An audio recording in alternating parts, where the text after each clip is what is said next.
안녕하세요. 저는 30 후반에 어디에서나 평범하게 볼 수 있는 아이를 키우는 아줌마입니다. 저와 남편은 서로 회사에서 만나 연애를 하게 되었습니다. 남편은 마케팅부, 저는 회계부 쪽이라서 서로 부서는 달랐지만 우연하게도 친하게 지내던 선배가 저와 남편의 만남을 주선해줘서 처음 만나게 되었죠. 남편이 첫 만남에 저에게 엄청 들이대면서 연애를 하자고 해서 연애를 시작했어요. 남편과 저는 3살 차이가 납니다. 제가 28살에 오빠를 만났고 오빠는 31살에 저를 만난 거죠. 학교 졸업하고 짧은 취준 생활을 겪은 다음에 오빠를 만난 거라 저는 결혼보다는 여러 남자를 만나 연애도 하고 싶고 혼자 멀리 여행도 다니고 싶었습니다. 남편을 선배에게 처음 소개받아 막 연애를 시작했을 때도 결혼 생각은 전혀 없었어요. 남편과는 연애만 하려고 했거든요. 그런데 사귄 지 3개월도 안 됐을 무렵부터 남편이 얼른 결혼을 하고 싶다고 어필을 하더군요. 지민아, 너도 그렇겠지만 내가 장남이라서 부모님 기대가 크셔. 나는 얼른 결혼해서 우리 부모님한테 손주들도 안겨드리고 싶고 안정적으로 생활하고 싶어. 결혼? 나는 아직 결혼 생각 없는데. 사실 오빠 만난 게 오래된 것도 아니고 당장 결혼한다고 해도 내가 모은 돈도 얼마 없고 우리 부모님도 도움 주시는 게 쉽지 않을 거야. 그건 상관없어. 나라고 많이 모아둔 것도 아니고 우리 집도 어차피 못 도와주셔. 이렇게 된 거 각자 모은 돈 합쳐서 집 마련하고 조금씩 마련해서 살림살이 넓히는 것도 좋다고 생각해. 오빠 의견은 알겠어. 나도 열심히 생각해 볼게. 사실 저는 결혼에 대한 로망도 없고 주변에서 결혼하는 친구들도 많이 없어서 결혼이 크게 와닿지 않았습니다. 결혼은 그냥 언젠가 하지 않을까 하는 정도였거든요. 친한 친구들이 결혼이라도 하기 시작하면 결혼을 해야겠다는 게 피부로 와닿을 텐데 그런 것도 없었고요. 부모님도 결혼하든 말든 제 인생이라고 크게 상관없다는 식이셔서 더 그랬던 것 같습니다. 제가 결혼 생각이 없으니 애가 타는 건 남편이었습니다. 남편은 주변에서도 결혼을 하는 친구가 점점 늘어났고 남편 부모님도 남편에게 결혼할 여자친구가 있으면 소개시켜달라고 그랬다고 하더군요. 어때? 생각해봤어? 생각해보겠다고 한 지 일주일도 지나지 않아 다시 결혼 이야기를 꺼내는 남편에게 제 생각을 말했습니다. 나는 아직 잘 모르겠어.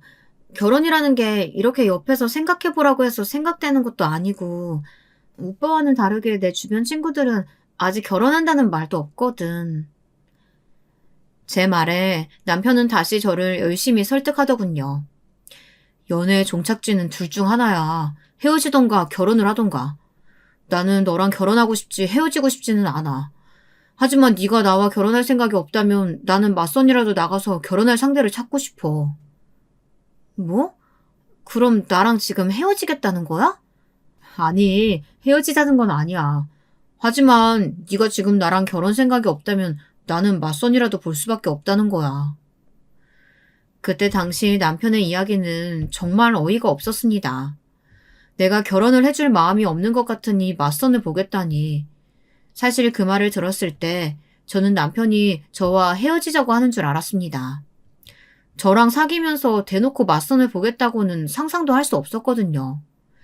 이런 제 마음을 남편에게 말했더니 남편은 저와 헤어질 생각은 없고 맞선을 보겠다고 답했습니다. 뭐? 오빠 그거 바람이야. 사귀는 사람이 있는데 다른 사람을 소개받겠다는 게 말이야? 그러니까 너만 결정을 내려주면 되는 거라니까. 나는 당장 결혼을 해야겠고 너는 나랑 결혼할 생각이 없다며. 이런 말도 안 되는 소리를 하는 남편을 보고 저는 어이가 없어서 그럴 거면 차라리 헤어지자고 했죠. 그러자 헤어지자고 말을 한 그날부터 시도 때도 없이 전화를 하고 문자를 하며 저를 괴롭혔습니다. 자기는 저와는 헤어질 생각이 없다는 둥, 그러니까 제가 마음을 고쳐먹고 본인과 결혼을 하면 되는 거 아니냐는 둥, 정말 매일매일 저에게 그런 식으로 이야기를 했어요. 그래, 알았어. 알겠으니까 그만. 제가 그런 남편을 수락한 날도 회사에서 밥을 먹고 있는데 옆에 와서 괜히 얼쩡거리면서 문자로 난리를 치길래 결국 알겠다고 해버렸죠. 대신 조건을 붙였습니다. 대신 지금은 못해. 연애 좀 더 하고 내 나이 30살에 맞춰서 결혼하자. 내가 이만큼 양보했으니까 오빠도 그만큼은 양보해줘. 이런 제 말에 남편은 좋다면서 저를 안으면서 그러겠다고 약속해줬습니다. 말이 2년이지 그때가 9월쯤이었으니까 1년 3개월 정도 남은 시점이었죠. 아무튼 그 약속 이후로 저와 남편은 차근차근 결혼을 준비했습니다. 남편은 오히려 결혼 준비할 시간이 길어서 너무 좋다고 웃더군요. 저희는 그렇게 차근차근 결혼 준비를 했습니다.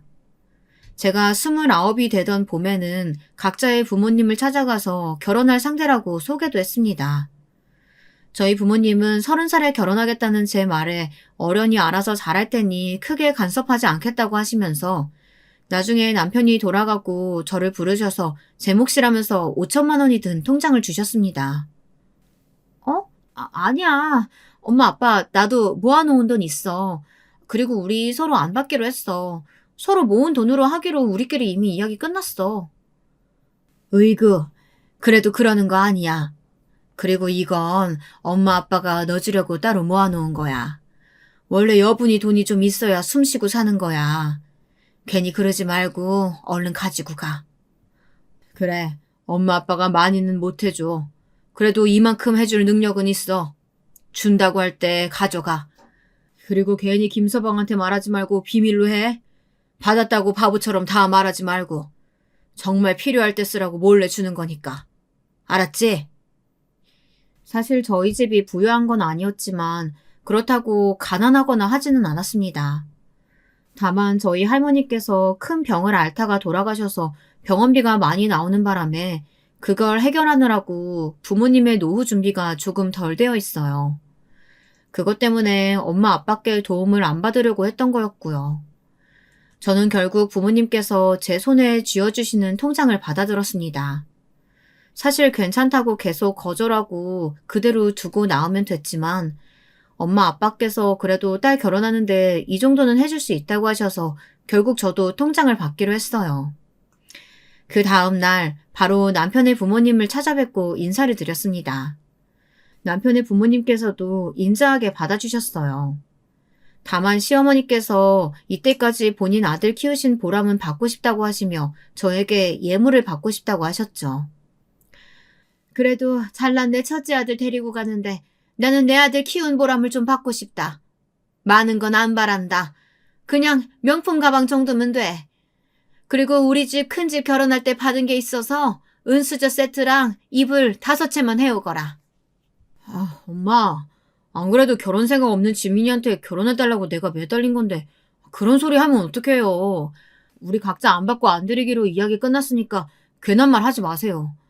그리고 그럴 돈 있으면 집 사는 거에 보탤 테니까 혹여나 뒤에서라도 지민이한테 따로 요구하지 마세요. 아시겠어요? 당신은 그 입이 문제야. 아니 민석이보다 3살이나 어린 며느리 보면서 그런 말이 나와? 오히려 우리가 민석이랑 결혼해줘서 고맙다고 챙겨주지는 못할 망정. 으휴. 시어머니의 말이 끝나기가 무섭게 남편이 그럴 돈으로 집을 사겠다고 하면서 안 받고 안 드리겠다고 받아치더군요.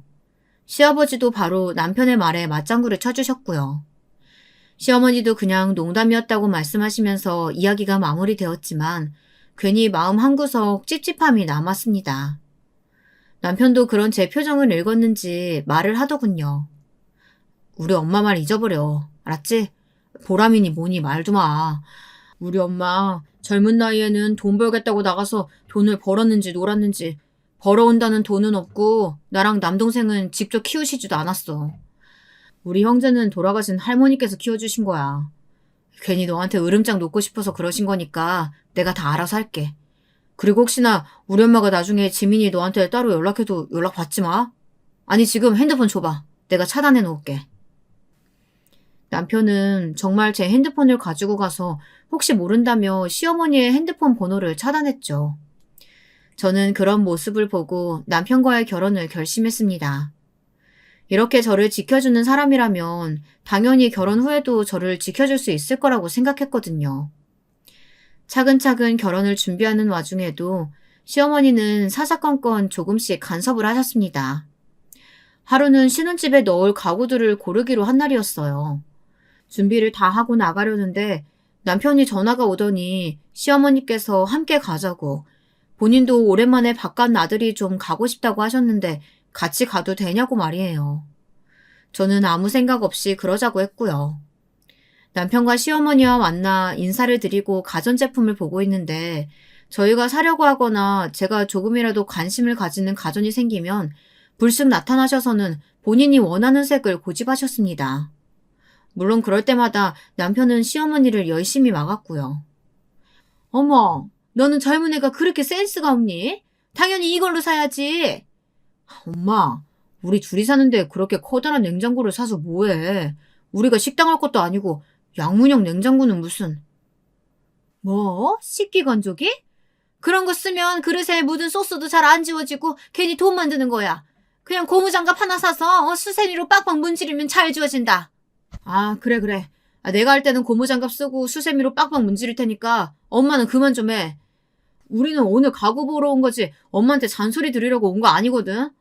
참나, 오랜만에 바깥 나들이 가고 싶다고 해서 내가 지민이한테 사정사정해서 엄마 데리고 왔더니 이러려고 따라가고 싶다고 했어? 남편이 시어머니에게 버럭 화를 내자 시어머니는 마치 삐진 것처럼 입술을 삐쭉 내미시더니 그때부터는 아무 말 없이 저희를 따라오셨어요. 하지만 저도 남편도 그런 시어머니 눈치가 보여서 결국 쇼핑을 다 끝내지 못하고 각자 집으로 돌아가야 했죠. 집으로 돌아가서도 문제였습니다. 저장되어 있지 않는 번호가 뜨길래 혹시나 중요한 곳에서 전화가 왔나 싶어 받아봤더니 시어머니셨습니다. 시어머니는 제가 전화를 받자마자 다짜고짜 따지기 시작하셨어요. 나쁜 년. 너는 내가 내 아들한테 그렇게 구박을 받는데 그걸 모른 척하고 눈만 말똥말똥 뜨고 쳐다보고 있어? 너희 엄마 아빠가 그렇게 가르쳤니? 뭐라고요? 너희 엄마 아빠요? 그래, 너희 엄마 아빠. 저는 그 소리를 듣자마자 결혼이고 뭐고 쏘아붙이듯이 따지기 시작했습니다. 오빠 말 틀린 거 하나 없던데요. 제가 살 신혼집 가구 보러 간 거였지 제가 당신 잔소리 들으러 간 건 아니잖아요. 그리고 왜 그렇게 사사건건 방해인데요? 막말로 저한테 해줄 수 있는 거 하나도 없으시잖아요. 아니, 해주신다고 해도 제가 안 받아요. 그리고 저 오빠한테 이미 다 들었어요. 오빠랑 오빠 남동생은 돌아가신 할머니가 키워주신 거고 당신은 밖에 싸돌아다니면서 뭘 했는지도 모르겠다고 말이에요. 뭐야? 당신? 너 말 다 했냐? 어? 그래, 나 말 다 했다. 누가 당신 하는 짓거리 보면 내가 당신 아들한테 매달렸다고 생각할 텐데 정작 매달린 건 당신 아들이거든? 내가 이 나이에 결혼 생각이 있어서 당신 아들이랑 결혼하려고 하는 줄 알아? 하도 매달리고 결혼하자고 애원해서 그런 거야. 됐어. 난 이제 당신 아들이랑 결혼 안 할 거니까 당신 잘난 아들 영원히 결혼시키지 말고 품에 끼얹고 살던지 말던지. 저는 이렇게 버럭 화를 내고 전화를 끊었습니다. 하지만 이렇게 다 뱉어냈다고 생각을 했는데도 분이 풀리지 않더군요. 저는 곧장 남편에게 전화를 걸어서 시어머니에게 들었던 말과 내가 했던 말을 그대로 토해내며 따졌습니다. 세상에, 결혼하면 사돈댁이 될 우리 부모님한테 너희 엄마 아빠래. 말이 되는 거야? 어쩜 사람과 사람 사이에 예의도 이렇게 없을 수가 있어? 나 오빠랑 결혼 못해. 아니, 안 해. 우리 부모님 그런 소리 들으시려고 나 열심히 키우신 거 아니야. 아무리 오빠 엄마라고 해도 선 넘었어. 뭐? 그게 무슨 소리야? 지금 무슨 소리 하는 건데? 남편은 정말 아무것도 모른다는 목소리로 제게 계속 되물었습니다. 하지만 저는 단호하게 제가 할 말을 내뱉었어요. 됐고, 이제 우리 끝이야. 끝! 그 다음날부터 남편은 제가 일하는 부서에 매일매일 출근 도장을 찍었습니다. 그 사이 상황 파악이 끝났는지 제발 한 번만 자기 이야기를 들어달라며 애원했지만 저는 단호하게 끊어냈습니다. 제발 내 얘기 좀 들어줘. 이제 와서 내가 어떻게 너랑 헤어질 수가 있겠어, 어? 제발 한 번만. 아니, 난 내 할 말 다 했어. 오빠가 무슨 이야기 어떻게 할지 궁금하지도 않아. 중요한 건 오빠네 엄마가 우리 부모님을 그런 식으로밖에 생각하지 않는다는 거야. 그 자리에 없는 우리 부모님도 너희 엄마 아빠라고 칭하는 사람인데 나라고 다르겠어? 내가 잘할게. 제발. 우리 엄마도 반성하고 있어. 나랑 아버지가 엄청 뭐라고 했더니 지민이 너한테는 사과하고 싶다고 하셨어. 그리고 당연히 장인어른이랑 장모님께도 사과하신다고 하셨고. 그러니까 제발 나한테 한 번만 더 기회를 주라. 저는 결국 이런 남편의 설득과 정말로 제게 머리 숙여 사과하시는 시어머니를 보고 마음이 점점 풀리기 시작했습니다. 그 뒤로도 사사건건 들어오던 간섭이 없어졌고 워낙 시아버지도 저를 예뻐라 하셔서 멈췄던 저희 결혼식도 차차 속도가 붙었습니다. 그리고 결혼식 2달 전에는 뱃속에 아기까지 생겼죠. 생리를 안 해서 해본 테스트기에 뜬 2줄에 남편은 호들갑을 떨었고 양가에서는 복덩이가 찾아왔다면서 아주 좋아하셨습니다. 저희 부모님과 시부모님도 아주 좋은 일이라고 하며 무사히 결혼식이 끝났으면 좋겠다고도 하셨고요. 큰 이변 없이 저희 결혼식은 끝이 났습니다. 결혼 후에도 저는 남편을 만났던 회사에 꾸준히 다니다가 출산을 할 때쯤 고민이 됐습니다. 출산 휴가를 쓰고 곧바로 육아휴직을 쓸지 아니면 그냥 회사를 퇴사할지 말이에요. 나는 상관없어. 지민이 너가 원하는 대로 해. 나는 지민이 너가 일을 해도 좋고 안 해도 좋아. 나는 언제나 너의 선택을 따를 거야.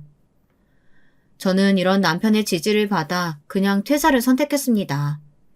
출산휴가에 육아휴가까지 하면 돌아갈 수 있는 자리가 있을지도 모르겠고 돌아간다고 하더라도 아기가 눈에 밟힐 것 같았거든요. 그럴 바에야 아기가 태어나서 유치원에 갈 나이가 되면 그때 유치원에 보내고 다시 취업을 준비해야겠다고 생각하며 저는 회사를 퇴사했습니다.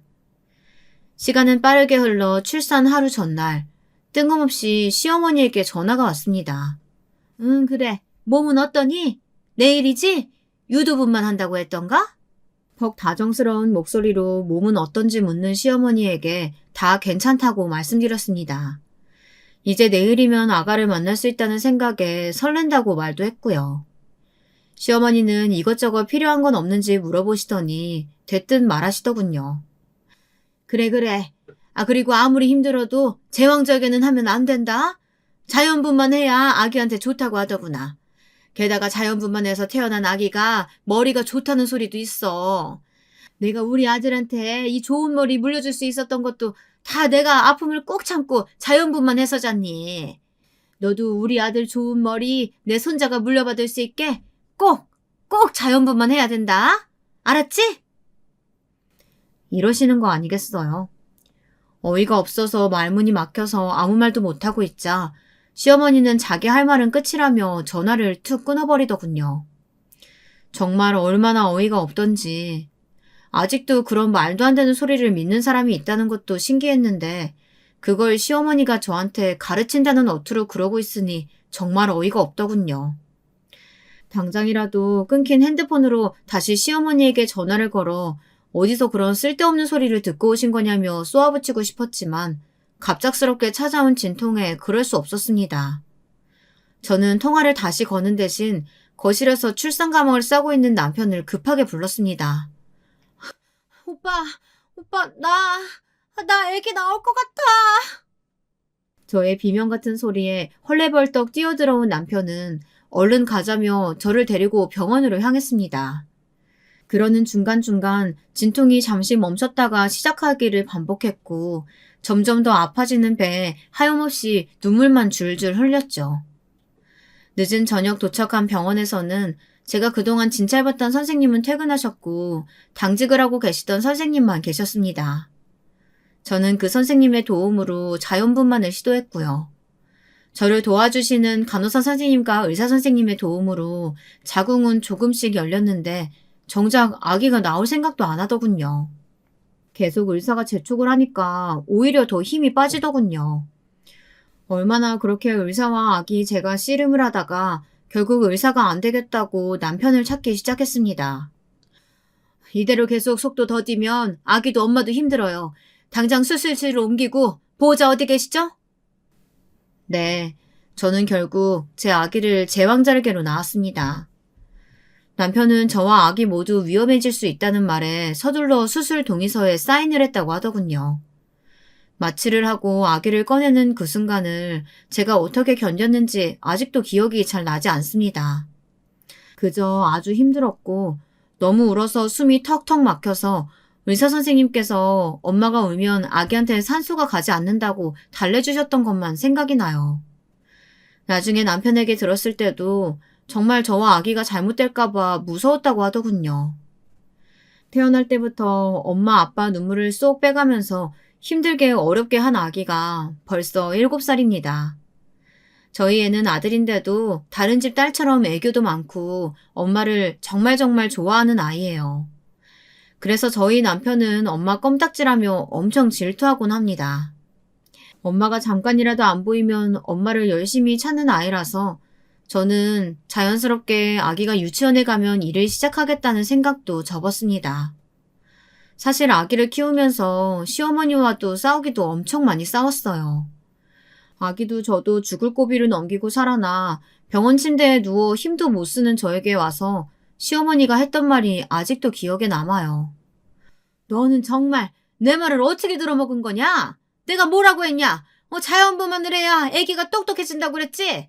우리 아들 봐라. 내가 자연분만해서 저렇게 잘난 머리 물려받을 수 있었던 거였는데 너란 애는 어쩜 엄마가 된다면서 그런 아픔 하나 못 눌러 참아가지고는 우리 잘난 아들 머리 못 달면 못난 걸 낳았니? 아유 속상해 정말. 이러면서 저한테 윽박을 지르는 게 아니겠어요. 순식간에 흘러나온 시어머니의 말에 저도 남편도 시아버지도 뻥쳤죠.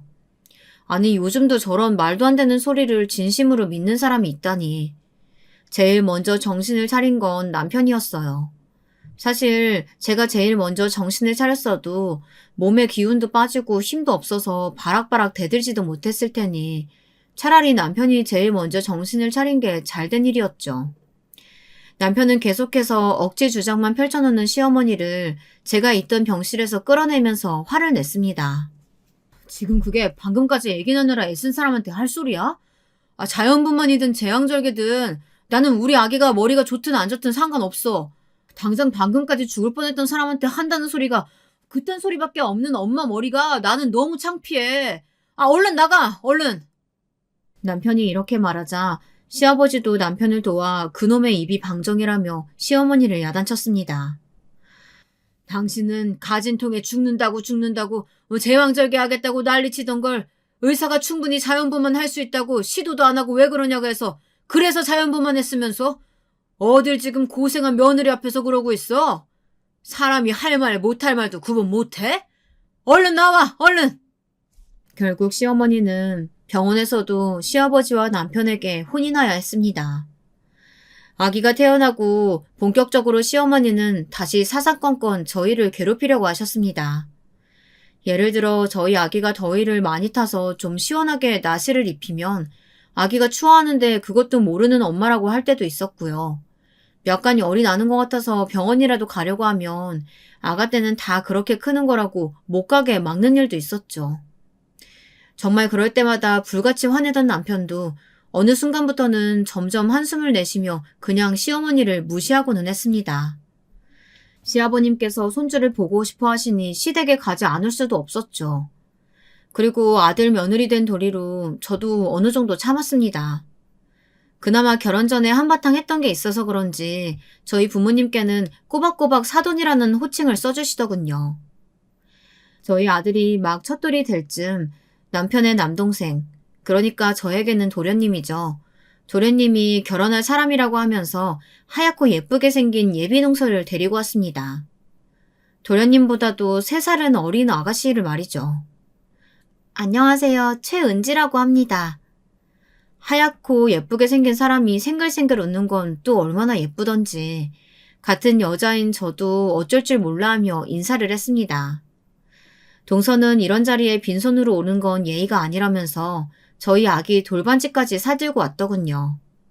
괜찮다고 거절하려고 했는데 동서가 말도 얼마나 예쁘게 하던지. 형님, 저는 이거 우리 조카한테 주는 거예요.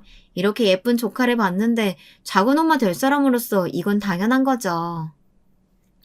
환하게 웃으며 사근사근 말하는 목소리에 저도 결국 그 돌반지를 받을 수밖에 없었습니다. 아휴, 고맙고 미안해서 어떡해요. 정말 고마워요. 정말로. 돌잔치에서 처음 만난 동서는 그 뒤로 자주자주 도련님과 저희 부부의 형제 모임에 껴서 놀기 시작했습니다. 아무래도 도련님과 동서가 결혼까지 생각하고 있어서 가능했겠죠. 저희 부부는 시간이 흐르면 흐를수록 동서가 너무 예뻐 보였습니다. 게다가 남을 위한 행동들도 얼마나 예쁘던지. 하루는 형제 모임에 아들도 데려가서 같이 놀고 있었는데 아들이 졸렸는지 졸음투정을 하며 울더군요. 그런 아들을 둘러매고 어화둥둥 재우고 있는데 그런 제 옆에서 덥지 않냐고 부채를 가져와서 부채질도 해주고 애기 자야 한다며 유튜브에서 백색 소음이 나오는 동영상을 찾아 들려주기도 하더군요. 그런 행동 하나하나가 저희 부부에게는 감동이었습니다. 사실 시어머니께서 가끔 자기가 아기 봐줄 테니 오라고 시댁에 부르실 때가 있어요. 물론 부를 때마다 가지는 않지만 그러다 어쩌다 가끔 저희 부부 둘이서 데이트하고 싶을 때가 생기면 가까운 시댁에 아기를 맡기고 데이트를 즐기고는 합니다. 그런데 항상 아기를 맡기고 나서 10분 정도 지나면 시어머니에게 전화가 옵니다. 애기 운다. 와서 달래고 가라.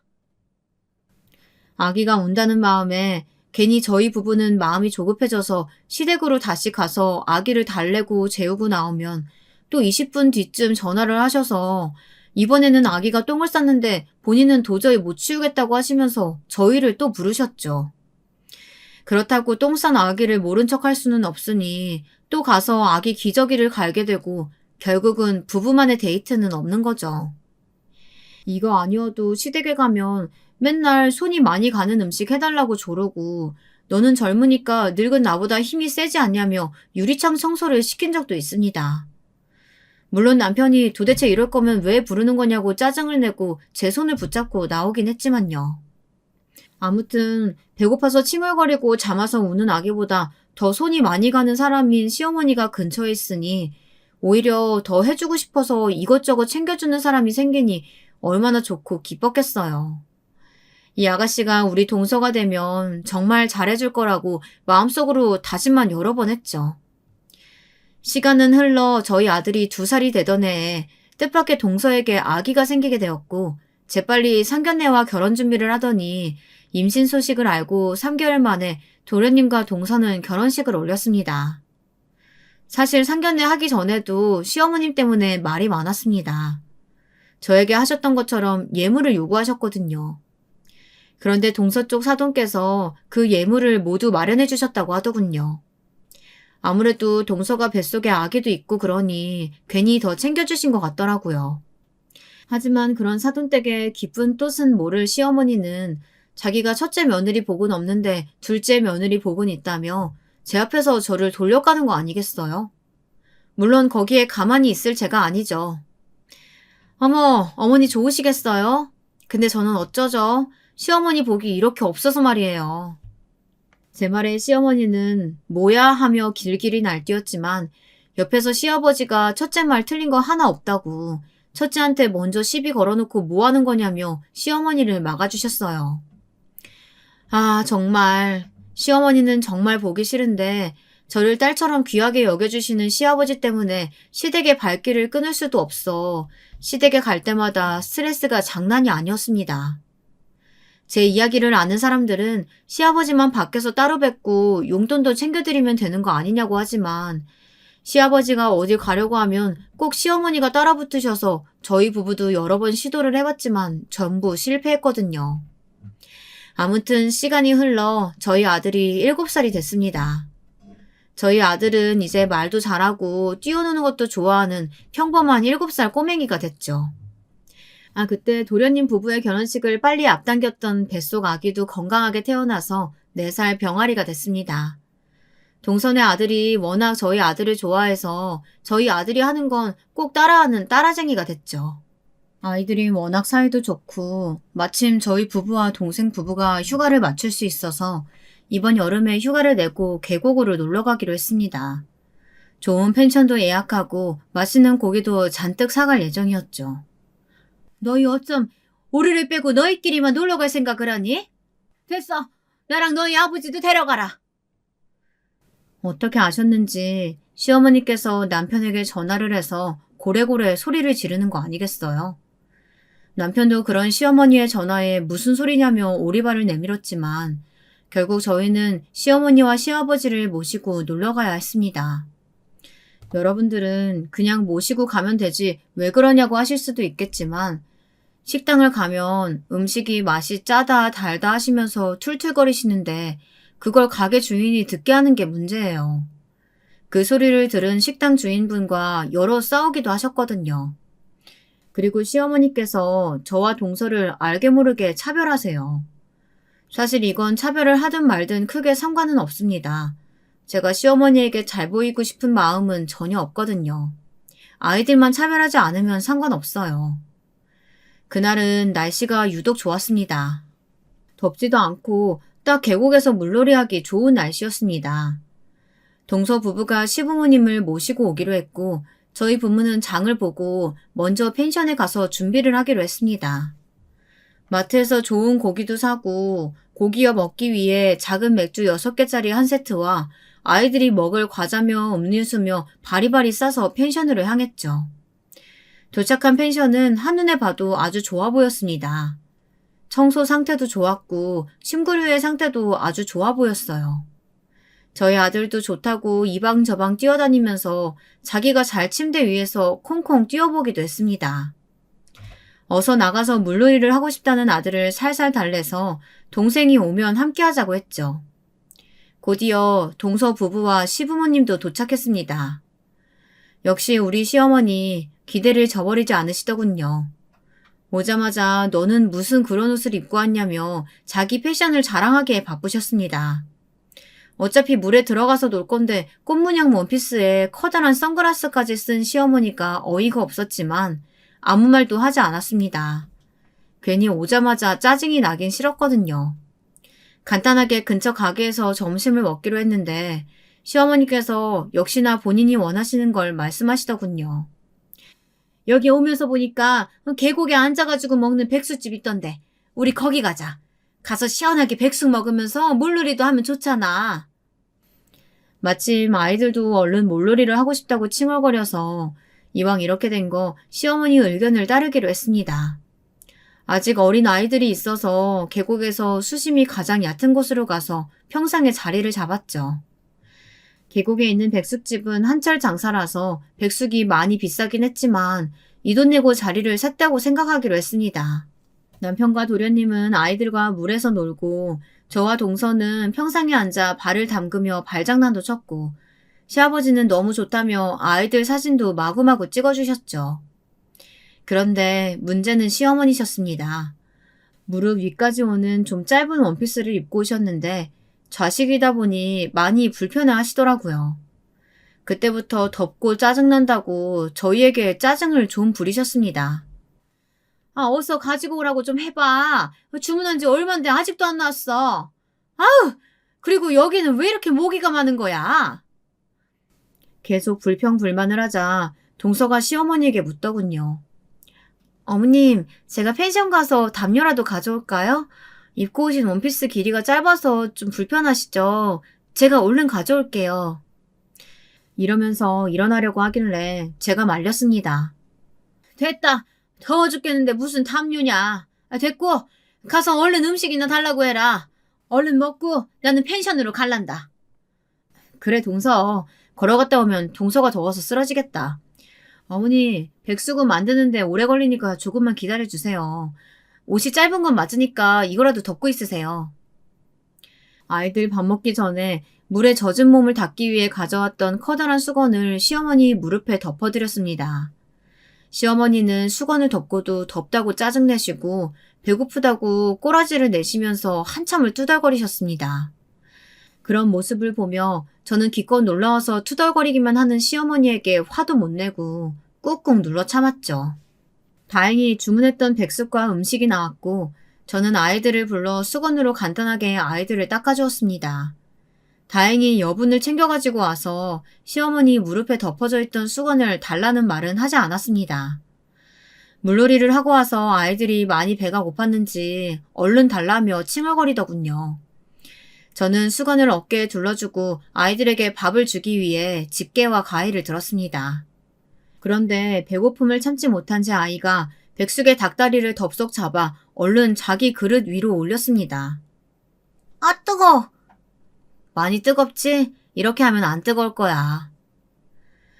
뜨거웠는지 손을 파닥파닥 흔드는 아들이 귀여워 가져간 닭다리 손잡이 부분을 후후 불어 식혀주었습니다.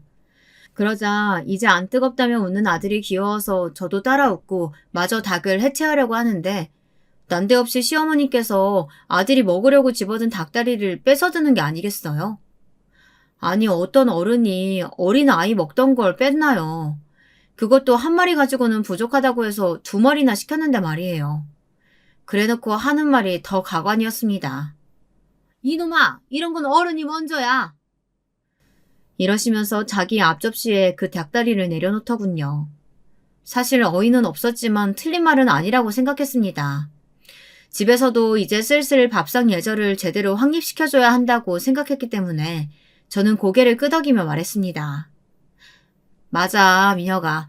이런 건 할아버지 할머니 먼저 드리는 거야.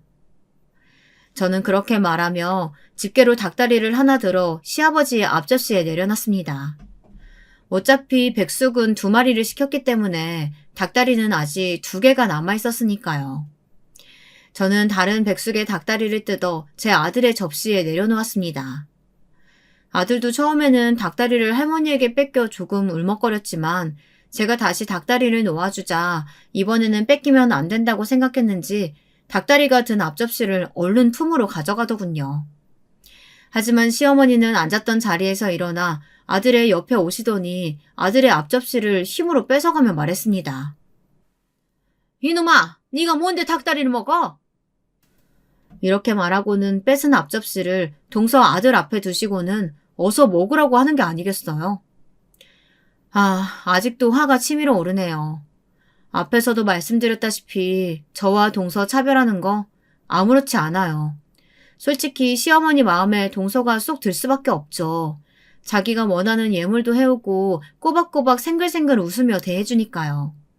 하지만 그렇다고 아이들을 차별하는 건 정말 어른으로서는 해서는 안 되는 행동 아닌가요? 도저히 참을 수 없더군요. 저는 다시 본인 자리로 가시는 시어머니 등을 앞뒤 생각하지 않고 밀어버렸습니다. 곧바로 풍덩하는 소리가 들리더니 시어머니가 물에 빠진 생쥐꼴이 되었죠.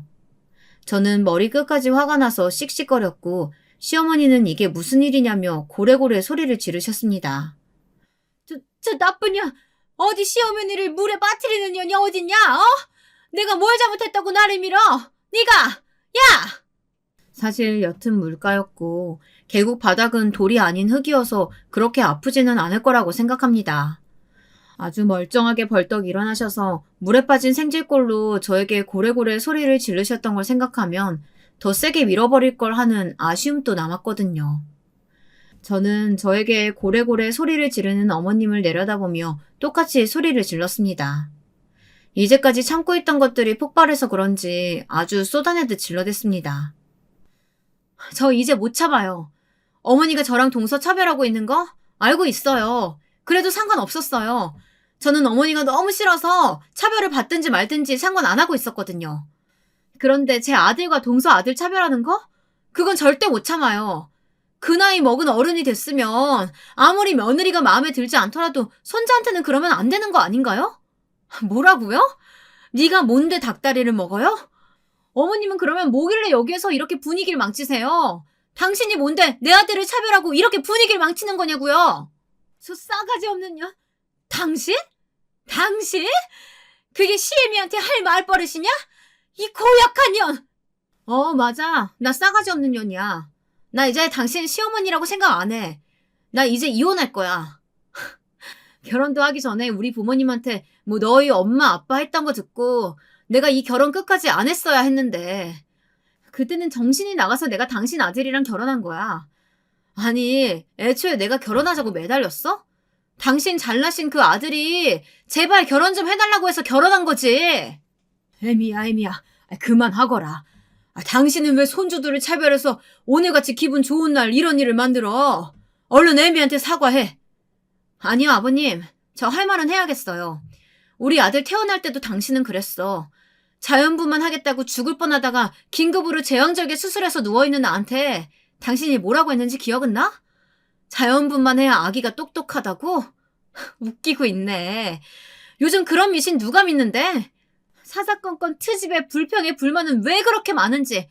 당신 같은 사람 그나마 시어머니라고 내가 참았지. 다른 곳에서 봤으면 바로 뒤통수부터 손이 올라갈 사람이야. 길 가다 뒤통수 안 맞게 조심하면서 살아. 시어머니한테 바락바락 대들기나 하고? 너 그렇게 굴면 바로 소방 맞아, 이년아. 엄마, 그만 좀 해.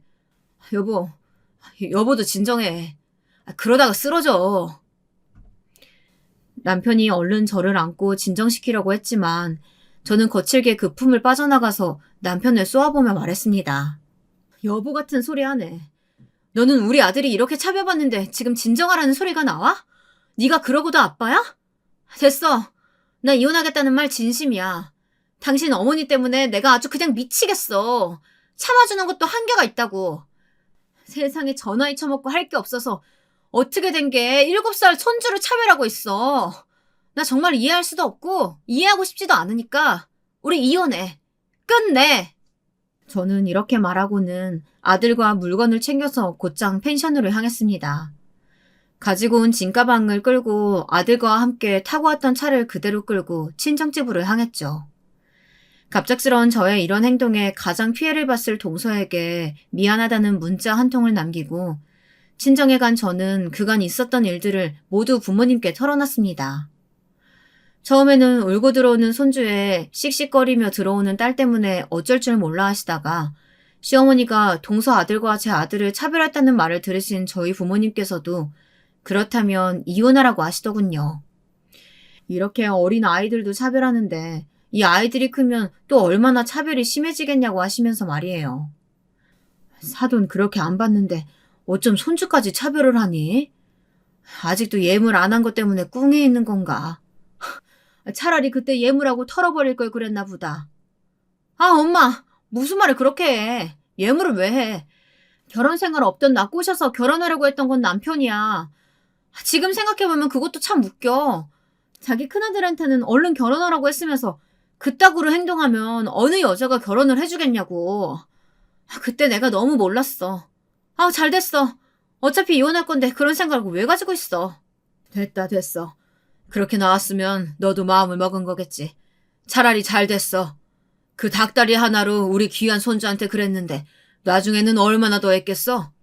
지금이라도 나온 건 아주 잘한 거다. 잘했어. 이러면서 아들도 달래주시고 저도 달래주셨습니다. 저는 그렇게 휴가를 가기로 했던 날짜 내내 친정집에서 아들과 함께 마음도 달래면서 시간을 보냈습니다. 남편은 제가 친정에 온 그날 밤 바로 친정으로 찾아왔습니다. 이야기라도 하자는 남편에게 저는 제 진심을 담아 이야기를 했습니다. 나 성격 불같은 거 오빠 알지? 나는 정말 나랑 동서 차별하는 거 아무렇지 않았어. 그만큼 시어머니에게 애정이 없었거든. 나한테 시어머니 오빠랑 결혼해서 생긴 사람일 뿐이야. 그 자리에서 그렇게 화내고 나온 거 동서 도련님 시아버지 그리고 동선의 아이 사랑이한테도 미안하지만 오빠 어머니한테는 정말 눈꼽만큼도 안 미안해. 지민아, 나는 그 자리에서 이혼하자고 했던 말도 사실이야. 정말 내 진심이거든. 오빠가 이혼하자고 하면 당장 내일이라도 이혼할 수 있어. 근데 우리 아들은 내가 키울 거야. 그 차별주의자 할머니 아래에서 아이가 크는 건 볼 수 없거든. 우리의 이혼 사연은 오빠 엄마야. 그러니까 둘 중에 하나 선택해. 선택하라니 뭐를 말이야. 시어머니 선택하고 나랑 이혼할지 나를 선택하고 시어머니랑 연을 끊을지 그것밖에 없어. 생각할 시간 줄게. 다른 선택지는 없어. 저는 이렇게 말하고 다시 집으로 들어갔습니다. 아들이 아빠를 보고 싶어 해서 잠시 보여줬고 아들도 아빠한테 인사를 하고 다시 친정집으로 들어왔고요. 그 다음 날 저는 남편이 출근할 시간에 맞춰 아이의 짐과 저의 짐을 간단히 정리해서 다시 친정집으로 들어왔습니다. 퇴근 시간에 함께 살던 집으로 퇴근한 남편이 사라진 아이와 저의 짐을 보고 전화를 했고 진심이냐고 묻는 말에 진심이라고 답해줬습니다. 엄마 아니면 지민이 너 둘 중에 한 명을 선택하라고 했던 거 진심이야? 나는 정말 진심이야. 물론 거기서 그렇게 화낸 내 잘못도 있다고 생각해. 하지만 나는 거기서 시어머니가 우리 아이들 차별하지 않았다면 결단코 이렇게 될 일은 없었을 거라고 확신해. 그러니까 오빠도 잘 선택해. 이혼을 할지 말지. 사실 그동안 남편도 많이 힘들었을 거라고 생각합니다. 그간의 결혼 생활 동안 알게 모르게 저와 시어머니 사이에 끼이면서 많이 힘들었겠죠. 하지만 그 생활을 제 아들에게도 하게 할 생각은 없습니다. 그것도 차별을 당하게 하면서 말이죠. 남편은 선택하라는 제 말이 진심인 걸 깨닫고 그 뒤로는 정말 진지하게 고민하고 있는 것 같더군요. 후에 시아버지에게 죄송하다는 연락도 따로 드렸습니다. 시아버지는 제가 한 벌 물러나 주기를 원하고 계신 것 같았지만 저는 결코 그렇게 하지 않을 거라고 말씀드렸고요. 동서랑 도련님에게도 전화해서 휴가를 망쳐서 미안하다 사과했습니다. 동서도 도련님도 차마 다른 말은 못하고 나중에 맥주나 한잔 하자고 이야기해 주더군요. 저는 지금 홀가분한 상태로 아들과 함께 친정집에 머물고 있습니다. 아무래도 그런 일을 바로 앞에서 봐야 했던 아들의 상태가 조금 걱정돼서 상담이라도 받아볼까 알아보고 있습니다. 제가 보는 것과 전문가가 보는 게 조금 다를 수 있으니까요. 아들은 한 번씩 아빠가 보고 싶다고 이야기를 합니다. 그래서 주말 동안 남편이 친정집에 와서 아들을 태우고 놀러 다니다가 잠잘 시간이 되면 아들을 데려다 주었죠. 약간 주말 부부 느낌이긴 하지만 이것도 저는 나쁘지 않다는 생각이 들었습니다. 제 친구들은 제 이야기를 듣고 그래도 아들 생각해서 한 번 더 참아보지 그랬냐고 하는 친구들도 있었어요. 하지만 길다면 길고 짧다면 짧은 제 결혼 생활 내내 알게 모르게 제가 시어머니에게 쌓인 것들이 많더라고요. 가끔씩 꿈에도 나오고 자다가도 생각나서 벌떡벌떡 일어나 앉는 저를 보고 있으면 남편이 저를 선택해도 오히려 제가 이혼하자고 조를지도 모른다는 생각이 드네요. 남편에게 두 가지 선택권을 줬다고 저희 부모님에게 말씀드렸는데 부모님은 왜 선택권을 주냐며 그냥 이혼하라는 입장이지만 아무래도 7살짜리 아들을 키우는 엄마 입장에서는 아들에게 아빠가 필요하니까 남편에게 선택권을 주게 되더라고요. 아직 확실하게 결론이 난 이야기가 아니라서 듣는 여러분이 어떠실지는 잘 모르겠지만요. 이렇게 털어놓으니 저는 한결 더 가벼워지는 것 같네요. 이미 엎질러진 물이라서 이제 주워 담을 생각은 없습니다. 남편이 이번 한 번만 넘어가 달라고 무릎 꿇고 빌어도 말이죠. 제 긴 이야기 들어주셔서 감사합니다. 이 여름 더위 조심하시고요. 항상 건강하시길 바라겠습니다. 안녕하세요. 출근하면서 유튜브 사연 코너를 가끔씩 보곤 했었는데, 이렇게 제 이야기가 올라가는 날도 오네요. 막장과는 거리가 먼 재미없는 인생이라고 생각했는데, 역시 오래 살고 볼 일이란 건 정말 존재하나 봐요. 여러분들의 고단한 출퇴근길에 저의 사연으로 짧게나마 인생의 스펙타클한 즐거움을 대리 경험해 보시길 바라며 이렇게 글을 남깁니다. 전 올해 34살이 되어 진정한 30대 중반으로 입성한 유부녀입니다. 지금은 서울에 살고 있고요. 결혼한 지는 2년 차인데 아직은 신혼의 재미를 까먹지 않고 즐기던 부부예요. 아니, 그랬었죠. 얼마 전까지만 해도. 저는 케이크 만드는 일을 하다 1년 전쯤 제 이름으로 수제 케이크 가게를 내고서 단골을 차근차근 모아가는 중이에요. 최근엔 직원도 한 명 생겼고요. 행복인지 고난인지 몇 년 전부터 레터링 케이크 인기가 치솟아서 제대로 긴 휴일을 즐긴 날이 언젠지 가물가물해졌네요. 저는 어려서부터 케이크 만드는 일이 참 좋았어요. 제가 워낙 숫기가 없고 감정의 높낮이도 크지 않거든요. 가족이나 주변 사람들은 저의 이런 성격을 탐탁지 않아 해서 잔소리도 많았죠. 그런데 케이크를 데코할 때면 마치 백지장에 저를 꾸며내는 것 같았어요. 원하는 색, 원하는 그림을 담아내면 사람들은 예쁘다며 좋아했죠. 직접 만들어낸 케이크가 받는 대접으로 내 자신도 어여쁜 사람이 된 것 같은 기분이랄까. 그렇게 욕심이 생기다 보니 더욱 공을 들여 노력했고, 전 어느새 워커홀릭이라 할 만큼 일에만 빠져들었어요. 그래도 일 외에 유일한 낙이 있다면 녹초가 된 채로 집에 가면 주차장부터 나와서 짐을 들어주러 온 남편의 얼굴을 보는 거였어요. 뭐랄까, 남편은 너무너무나 사랑스러운 사람이었어요. 저와는 완전히 정반대의 사람이었죠. 시어머니는 남편이 아직 철이 안 들어서 미안하다고 하셨지만 전 그게 좋았거든요. 강아지 같은 모습에 매일 감정 표현을 넘칠 듯이 하고 자존심 부릴 줄도 모르고 특유의 해맑음으로 항상 웃게 만드는 사람. 무슨 일이든 무던한 편이던 저와는 반대였죠. 어떻게 보면 신랑은 저의 맞춤 케이크 같았어요. 제가 원하는 레터링과 장식으로 가득 꾸민 근사한 케이크. 남들은 그냥 보잘것없는 기계 부품 회사원인데 그런 남자와 있는 게 뭘 그렇게 특별한 사랑인 것처럼 떠드느냐고 하지만 케이크의 달콤한 냄새는 박스 안에선 느낄 수 없으니까요. 신랑의 안마를 받으며 편히 잠들고 미리 만들어준 아침밥을 먹으며 시작하는 아침이란 정말이지 축복과 같은 하루하루였습니다. 여기까진 평범한 유부녀의 삶 같죠. 평범이라 하기엔 너무 거창하게 떠들었지만 평범한 일상이 가장 어려운 거잖아요. 저런 소중한 시간들이 저에겐 당연하게 느껴질 정도로 일상적인 루틴이었거든요. 4달 전쯤 갑자기 모르는 번호로 전화가 왔어요. 주희 언니, 깜짝 놀랐지? 나야, 보람이. 잘 지냈어? 저보다 10살 어린 사촌 동생이더라고요.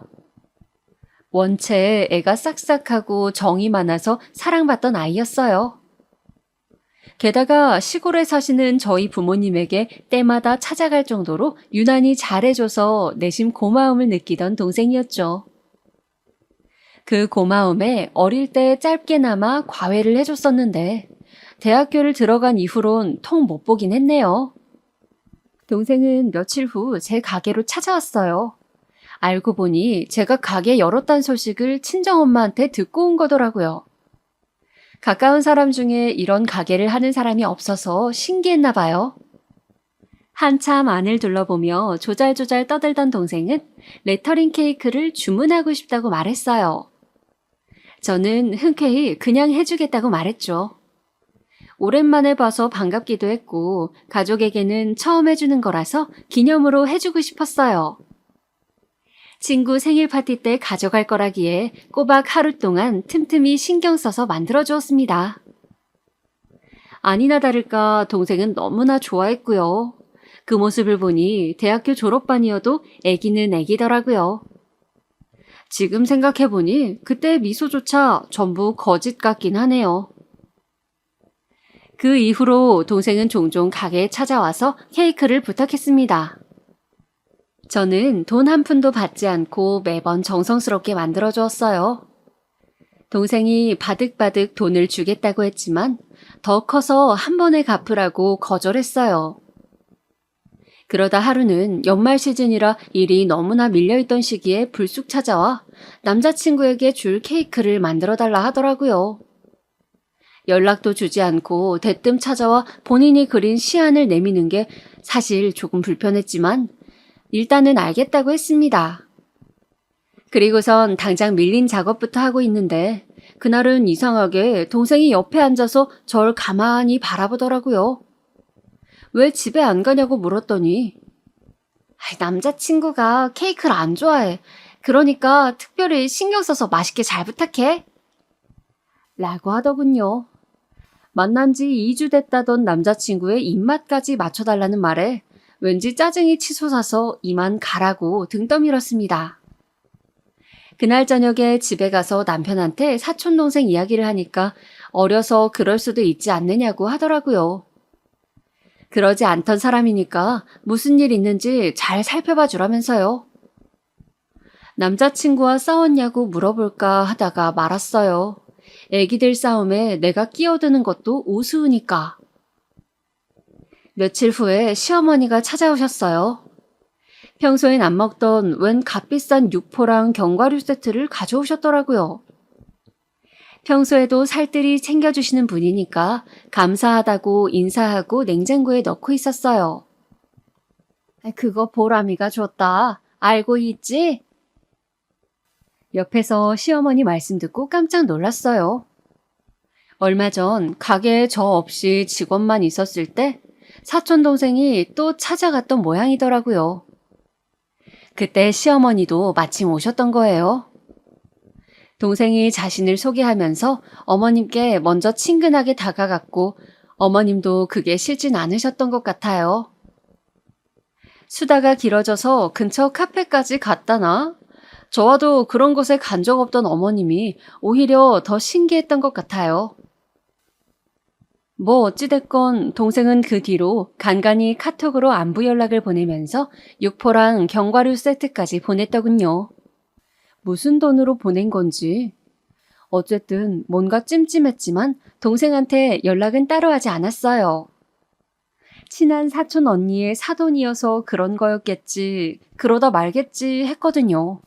설마. 어느 날부턴가 남편이 연초 일이 많아졌다면서 마중을 나오지 않았어요. 아침도 건너뛰고 얼굴을 마주하기가 점점 힘들어졌고요. 저는 제 일이 많아서 그런 건가 싶은 마음에 직원을 한 명 더 두고 집안일에 더 신경 쓰기로 했습니다. 열심히 노력했어요, 저. 모든 면으로요. 그런데 문제는 그게 아니었나 봐요. 남편은 점점 더 이상해져 갔어요. 가만히 있는 저에게 답답하다며 짜증을 내고 집에만 오면 생기를 잃는 것 같다는 등 일부러 내 기분을 상하게 하는 건가 싶은 언행을 반복했거든요. 제가 꾹 참고서 제 일을 할 때면 그게 징그럽다면서 방으로 들어가 버리던 남편. 그 짧은 사이에 정말로 다른 사람이 된 것만 같았어요.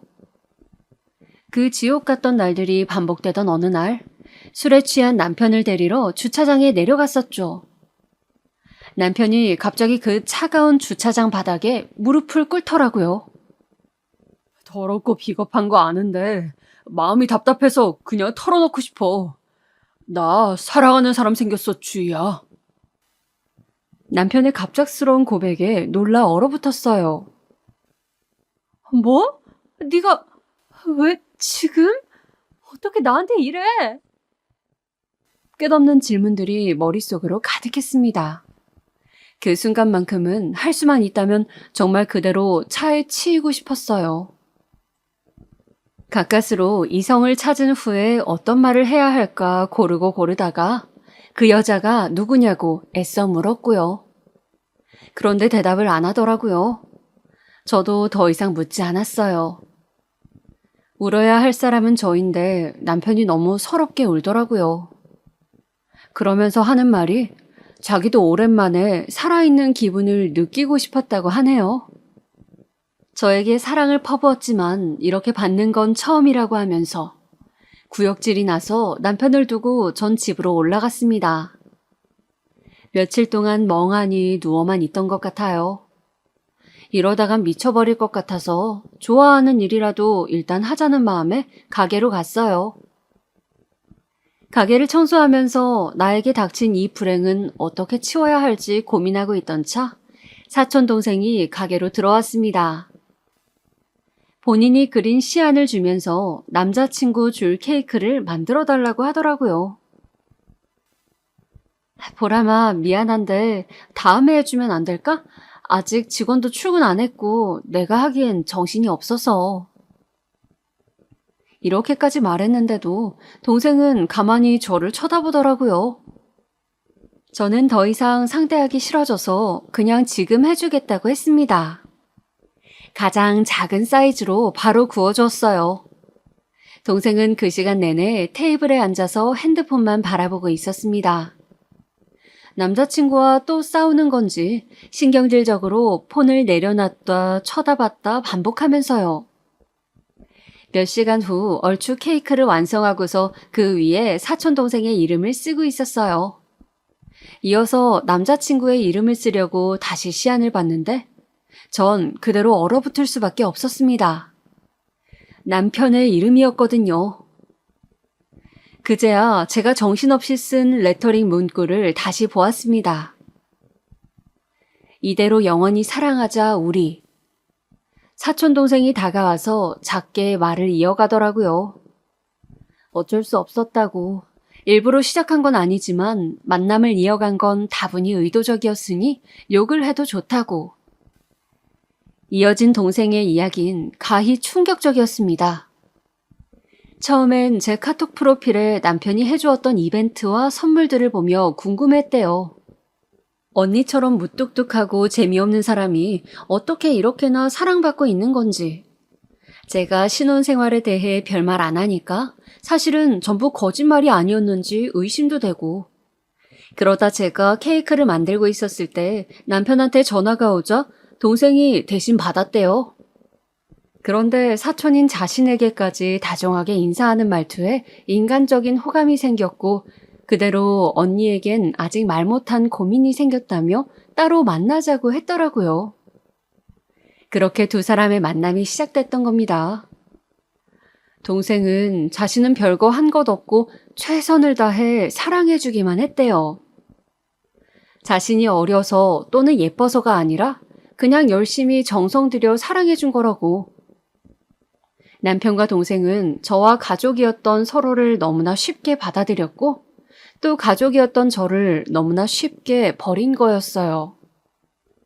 만들던 케이크를 사촌에게 던지고 싶은 마음을 꾹 참고 물었습니다. 도대체 나한테 왜 이러는 거냐고. 작정했다고밖에 설명이 안 된다고. 그런데 그게 맞다네요. 동생은 어릴 적부터 저를 좋아했지만 아무리 표현해도 무덤덤한 제가 이상하게 얄밉고 미웠대요. 분에 넘치는 다정한 부모님과 주변 사람들이 있지만 저는 받을 줄밖에 모르는 사람 같다고요. 그래서 사랑을 바라고 받을 줄 알고 다시 갚을 줄도 아는 자기가 그 자리를 대신하고 싶었대요. 동생은 어릴 적 고모가 이혼하셨고 그 뒤로 고등학생 때부터 어린 나이에 혼자 자취했거든요. 그래서 저희 부모님이 더 챙겨주셨던 것도 있어요. 그런데 동생이 저한테 이런 생각까지 하는진 몰랐네요. 가족이라 생각했는데 그건 저만의 생각이었나 봐요. 제가 당황해서 아무 말이 없자 이런 이야기까지 들었는데도 담담한 제 얼굴이 꼴보기가 싫다고 하더라고요. 지금 남편은 저에겐 너무 과분하다면서 남편에 대해 아는 게 뭐가 있냐고 제게 되물었어요. 저는 그저 말없이 동생을 밖으로 밀어내고서 케이크를 전부 쏟아버리고 집으로 돌아갔습니다. 남편이 퇴근할 때까지 불 꺼진 방에서 혼자 앉아 기다렸어요. 저녁 때 돼서야 돌아온 남편은 제 눈치를 슬슬 보면서 평소처럼 옷을 갈아입으러 갔고요. 그 모습을 보자니 이상하게 속 안에서부터 역류하는 기분이 들었습니다. 남편은 제가 바람을 알고도 이 집을 떠나지 않을 거란 걸 이미 안다는 듯한 느낌이 들었거든요. 저는 식탁으로 옮겨 앉고선 남편에게 왜 보람이를 만나러 갔냐고 물었어요. 사색이 된 남편은 주희 네가 그랬잖아. 동생에게 잘해주고 싶다고. 다 널 위해서 그런 거야. 동생이 오랜만에 찾아온 거엔 뭔가 이유가 있을 거라 생각했어. 너한테는 못하던 고민이나 걱정이 있다면 나에겐 하지 않을까. 그래서 도움을 줄 게 있진 않을까 했던 거야 난. 보람이가 얘기 안 해? 그 순간 남편의 입에서 보람이란 말이 나오자 저는 움찔했고 자신의 말실수를 깨달은 남편은 고개를 푹 숙이더라고요. 남편은 미안하다는 말만 반복하며 시간을 달라고 했습니다. 어이없어서 웃음이 나더라고요. 나에겐 아무도 상처를 준비할 시간, 나을 시간, 되갚을 시간도 주지 않는데 난 내 마음을 찢고 도려낸 사람들에게 이별할 시간도 줘야 한다니. 무슨 말을 해야 할까 고민하다가 내뱉은 질문은 지금 생각해도 웃기네요. 그런데 너 케이크 싫어해? 놀란 듯 제 얼굴을 쳐다보던 남편은 잠시 고민하다 고개를 끄덕이더라고요. 저는 다음날 바로 시댁을 찾아가 모든 걸 말했습니다. 남편이 여자를 만나고 있는데 그게 심지어 저의 사촌 동생이라고요. 당신들에게 치댔던 바로 그 동생이라고.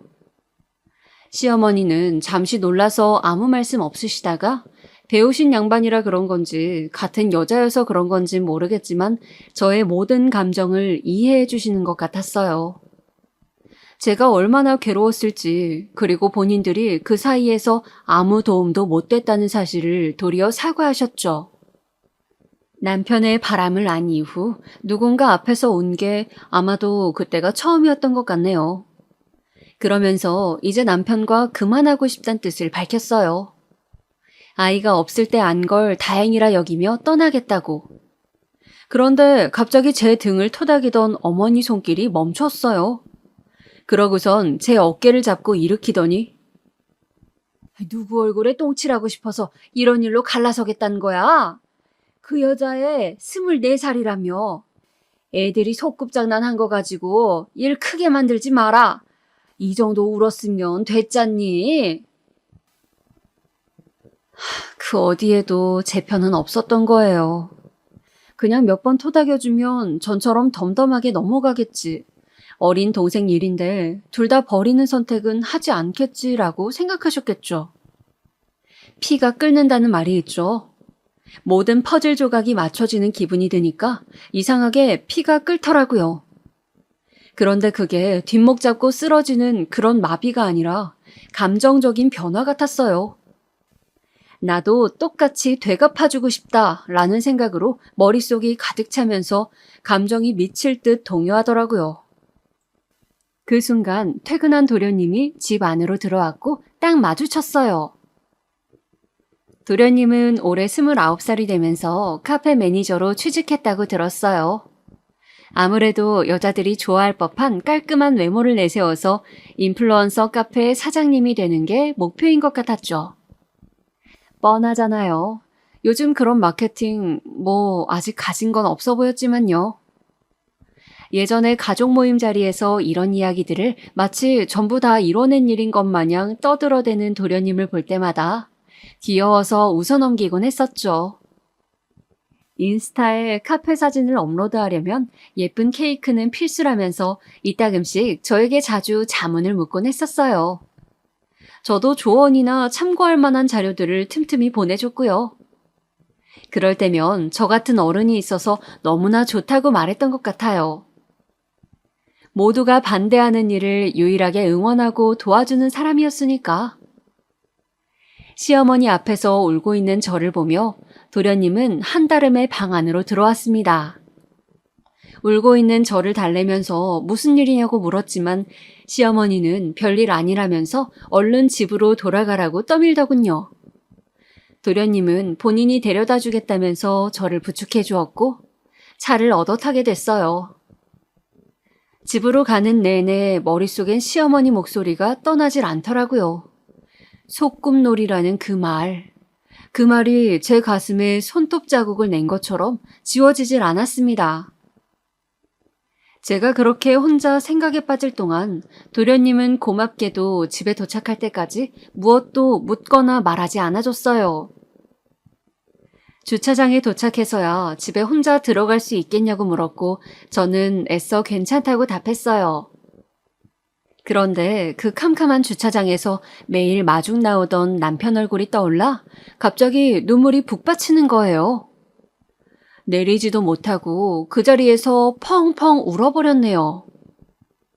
그리고선 도련님에게 모든 이야기를 털어놓았고 이젠 앞으로 어떻게 해야 할지 모르겠다고 이대로 차에 치여버리고 싶다면서 저도 모르게 소리쳤어요. 묵묵히 듣던 도련님은 본인이 남편을 만나보겠다 하고 앞으론 출퇴근길 전부 자신이 오가며 데려다 주겠다고 했어요. 저는 도련님의 마음이 고마우면서도 좋은 기회라는 생각이 스치듯 들더라고요. 어머니가 말했던 애들 소꿉놀이라는 거, 만약 자신이 끔찍히 아끼는 아들에게도 여전히 해당되는 건지 알고 싶어졌거든요. 하지만 아무리 그래도 최대한 인간적인 면모는 지키자는 마음으로 애써 그 생각들을 떨쳐냈죠.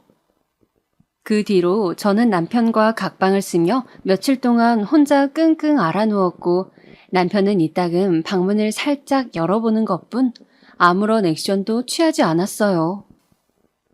이혼을 해야 하나? 하지만 난 아직 자리를 완전히 잡지 못했는데. 그럼 당분간만 이렇게 없는 사람 취급하며 살까? 그럼 내 자신이 너무 불쌍하잖아. 남들이 이런 불화를 이야기할 때면 전 무조건 이혼해 라는 입장이었는데 막상 저에게 이런 상황이 오니까 이성적인 판단이 안 되더라고요. 이혼이란 말을 내 인생에 갑자기 새기려 하니 생각할 게 너무 많더라고요. 잡념이 많아지다 보니 판단력은 점점 흐려져 갔어요. 그렇게 아무것도 못하고 이렇게 모든 게 끝나나 싶은 마음으로 하루하루 시간이 무의미하게 흘려보냈죠. 그런데 사촌 동생에게 갑자기 카톡 하나가 오더라고요. 볼까 말까 고민하다 확인해 보았습니다. 언니, 우리가 그때 못다한 케이크 완성했어. 그러니 너무 걱정하지 말라고 이렇게 사진 보내. 동생이 보낸 사진은 저번에 저에게 맡겼던 케이크를 완성한 모습이 담겨 있었어요. 아마도 다른 가게를 찾아가 완성시킨 거겠죠. 이번엔 이름까지 완성시켜서 둘은 계속 만나고 있었던 겁니다. 그 사진을 보니 동생과 남편에겐 내가 케이크를 만들던 게 시어머니 말처럼 소꿉놀이처럼 보였겠다 싶더라고요. 또다시 피가 끓는 기분을 느꼈습니다. 다시금 똑같이 갚아주겠다는 목표를 다짐했어요. 그래요. 애써 떨쳐내었던 그 위험한 생각을 통해서 말이죠. 그들은 이미 도덕적인 양심을 버렸는데 왜 나만 꿋꿋이 지켜야 하나요? 다음 날부턴 멀쩡히 가게로 출근했어요. 아, 도련님 차를 타고요. 본인 형에게 상처 입은 형수를 위해서 순수한 도련님은 최선을 다했던 것 같아요. 그 모습이 고맙기도 안쓰럽기도 때로는 역겹기도 했습니다. 어찌됐건 증오스러운 남편의 핏줄이니까요. 도련님은 남편을 아직 못 만났다고 하더라고요. 자신이 전화도 걸고 문자도 남겨보았는데 답장이 없더래요. 그러면서 형은 한번 사고 칠 줄 알았다고 워낙 금사빠의 충동적인 사람이라 그렇다면서 험담 아닌 험담을 하더군요. 그러고선 아차 싶었는지 말을 아꼈지만요. 그렇게나 남들이 다 알고 가볍게 치부해버릴 사람인데 전 무슨 콩깍지가 꼈기에 그렇게 좋아했었을까요? 어쩌면 그런 콩깍지가 운 좋게 벗겨지지 않아야 금슬 좋은 오래된 부부가 되나 싶었어요. 그 이후로 저는 도련님에게 고마움을 갚고자 케이크 만드는 법을 알려주겠다고 했어요. 순진하게 너무나 좋아하는 도련님 얼굴을 보자 살짝 미안함을 느꼈지만 어쩔 수 없었어요. 내가 희망을 가질 방법은 그거 하나뿐이었으니까. 제가 출근한 뒤로 1시간, 퇴근하기 전 1시간씩 도련님과 함께 베이킹 작업을 했어요. 우리는 형수와 도련님이라는 관계를 잇고서 오래된 선생과 제자처럼 공부했죠. 저를 곧 잘 따랐고 저도 그게 싫지 않았어요. 그러다 도련님이 하루는 그런 말을 하더라고요. 형수는 베이킹할 때 표정이 엄청 다양한 것 같아요. 그게 참 재미있어요. 아마도 형수 자체가 솔직한 사람이라 그런 거겠죠? 저라는 사람은 매번 로봇 같다, 지루하다 라는 말이 꼬리표처럼 따라오곤 했는데 그런 말은 처음이었던 것 같아요. 베이킹을 하며 손길이 스치는 순간들이 늘어나서 그런 걸까요? 저는 도련님과 그렇게 매일 조금씩 더 가까워졌습니다. 그리고 그 생각은 저만의 것이 아니었던 것 같아요. 도련님은 사적인 전화와 메신저로 자신의 일상 다반사를 일일이 늘어놓기 시작했으니까요. 마치 오래된 여자친구에게 하듯이 아마도 창업 준비를 하면서 많이 외로웠던 것 같아요. 가족 누구도 응원해주지 않는 일이었거든요. 저는 그 모든 크고 작은 투정과 고민, 감상들을 받아주었고, 우리는 모든 시간을 함께 나누기 시작했어요. 이성적인 감정은 없었고, 일부러 그런 어필도 하지 않았어요. 그냥 자연스레 일상의 한 부분이 되려고만 했어요. 어찌됐건 저에게도 그런 여유로운 순간들이 생기자 남편을 철저히 투명인간 취급해오려던 노력이 굳이 필요 없더라고요. 그냥 그 사람이 자연스럽게 보이지 않게 됐거든요. 마치 집안에 저 혼자만 숨쉬고 있는 듯이. 그 변화를 감지한 남편은 무언가 잘못됐다고 느낀 듯 그때부터 전으로 돌아가기 위한 노력을 하기 시작했어요. 어느 순간부터 다시 따스한 아침이 만들어져 있었거든요. 정성스레 차린 아침상 옆에 쑥스럽게 서 있는 남편을 보았는데 그 모습이 너무 웃겨서 음식 전부를 개수대에 쏟아 부어버렸지만요. 동생과 끝냈다는 말은 하지 않으면서 그런 식으로 어정쩡하게 관계를 개선하려는 게 참 멍청하다 싶었어요. 아니면 나를 멍청하게 봤다거나. 그날 밤 여지없이 도련님이 퇴근길에 데리러 와주기로 했어요. 비가 많이 내리고 있어서 저는 우산을 들고 도련님을 기다리러 밖으로 나왔죠. 그런데 남편이 문 밖에 서 있더라고요. 반차를 내고 저를 마중 나왔던 거예요. 예전과 같은 미소를 억지로 만들어내며 저를 맞이하는 남편을 보자 드디어 때가 왔다 싶었고 이때를 놓치면 안 되겠다 싶더라고요. 그래서 그대로 옷자락을 붙잡았어요. 보여줄 게 있으니 잠시만 기다려달라고. 남편은 무슨 일이냐고 물었지만 저는 잠시만 기다려달라는 말만 반복했어요. 남편은 자신에게 그런 부탁을 하는 게 오랜만이라 감격한 건지 알겠다며 옆에 서주었습니다.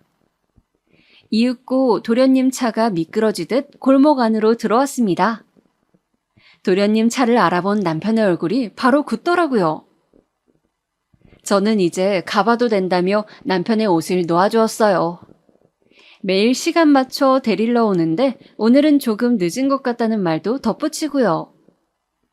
도련님은 차에서 내렸고 남편은 왜 왔냐고 공격적으로 따져 묻더군요. 형이 잘못한 일을 내가 되돌려주려고 한 거야.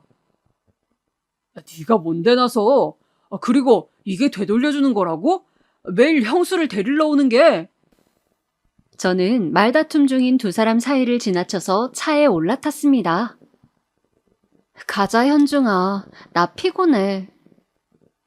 일부러 도련님 이름을 또박또박 불러봤는데 바로 먹히더라고요. 남편 얼굴이 당장이라도 터질 것처럼 빨개졌거든요. 빗속에 남편을 두고 빠져나오는데 집 오는 내내 어찌나 웃기고 후련하던지 한참을 흥분해 있는데 그 기분을 지겨운 집안에서 삭히고 싶진 않더라고요. 그런데 도련님이 마침 제게 물었어요. 집에 돌아가도 괜찮겠냐고. 모르겠어요. 거기까지만 해도 충분했는데 그날의 빗소리 탓인지 차 안 노랫소리 때문인지 이상한 용기가 난 것 같아요. 어차피 이 관계를 엉망진창으로 만든 건 남편과 보람이니까 나까지 한 숟갈 얻는다고 죄가 될 건 없으니까. 도련님, 오늘 밤 저랑 소꿉놀이 할래요? 도련님은 아무 말 없이 저를 바라보았고 이내 차를 돌렸습니다. 그 다음 날 집안이 발칵 뒤집어졌습니다. 시어머니가 혼자 아침 대바람부터 저희 집을 찾아왔거든요. 당직이었던 남편이 퇴근할 즈음 오셨기에 맘속으론 삼자대면이라도 하시려나 싶었어요. 둘만 남았지만 어머님은 명색이 교감님 체면이 있으신지 머리채를 잡거나 밥상을 엎는 액션은 없었어요. 하지만 저를 쳐다보는 그 눈빛은 마치 산산조각 내겠다는 굳은 의지가 담긴 듯 했죠. 조용히 식탁에 앉은 후 물을 들이키고선 꺼내신 첫 말씀은 어제 현성이랑 통화하면서 다 들었다. 단도직입적으로 물으마. 현중이랑 무슨 사이니? 어제 현중이가 집에 안 들어왔거든. 이었어요. 기다렸던 질문을 들은 저는 최대한 생기 있는 미소를 지으며 답했죠. 사실 전 그 순간을 가장 기다렸는지도 모르고요. 아, 그 일 때문에 여기까지 오신 거예요? 별거 아닌데? 그냥 애들이 소꿉장난 좀 한 거 가지고 일 크게 만들지 마세요, 어머니. 시어머니는 더 이상 이성을 참지 못하고 제 뺨을 때리셨죠. 그때 퇴근하고 집에 들어오던 남편이 이 난리통을 보고선 뛰어오더라고요. 그리고선 바로 어머님의 손목을 잡았어요. 어머님은 옆에 있던 꽃병으로 저를 내리치려 하시던 거였는지 그걸 붙들고 계셨거든요. 네가 내 아들들을 가지고 놀아? 처음부터 네가 모두 망친 거야, 네가! 저는 갖은 욕을 뒤집었으며 맞은 뺨을 부여잡고 있다가 어머님을 말리는 남편을 제 쪽으로 돌려서 뺨을 때렸어요. 당신 뺨을 맞는 것보다 그게 더 마음 아플 테니까. 아니나 다를까 어머님이 더 노발대발 하시더라고요.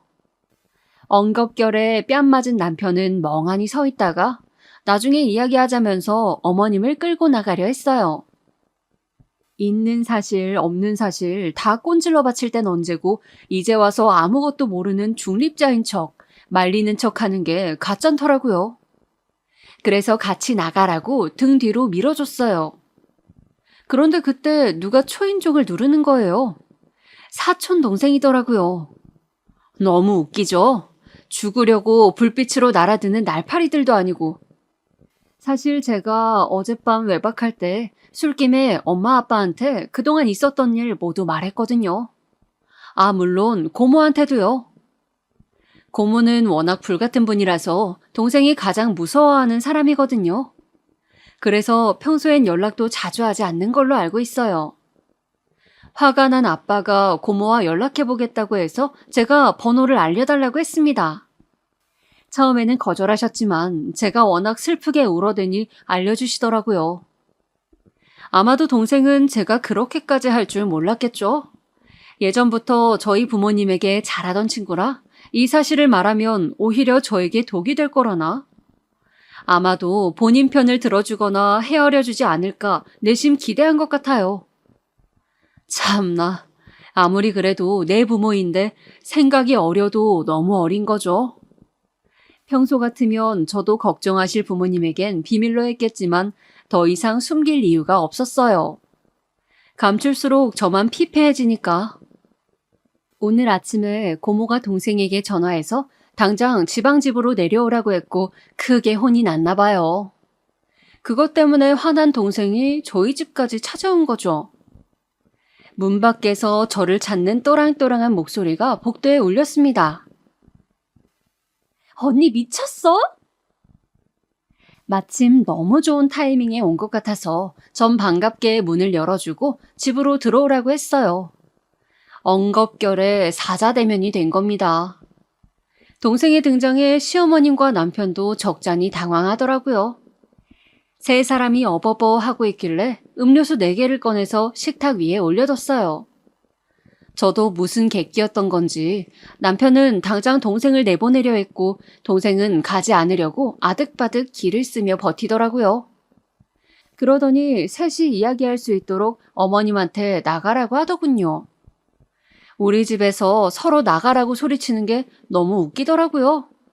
드라마에서나 보던 상황이 이렇게 눈앞에 있으니까 내 이야기인데도 참 현실성 없다 싶고 두 사람의 다툼 사이에 낀 어머님이 갑자기 저에게 빨리 결정하라고 채근하기 시작했어요. 무슨 결정인진 모르겠지만 아마도 그 선택이란 건 저더러 그냥 이대로 넘어가라는 말이었겠죠. 그래서 남편에게 이제부터 이혼 여부를 생각해 볼 테니 일단 아무것도 듣지 말고 밖으로 나가라고 했어요. 남편은 희망이 생겼다는 듯 자기가 나가 있으면 생각이 정리될 것 같으냐고 묻더라고요. 그럴 생각 추호도 없죠. 그냥 한 말이에요. 나가 있으면서 자신의 구차한 신세 좀 느껴보고 저는 그동안 넋이나가 손도 못 댔던 이혼 절차를 차근차근 준비하려고요.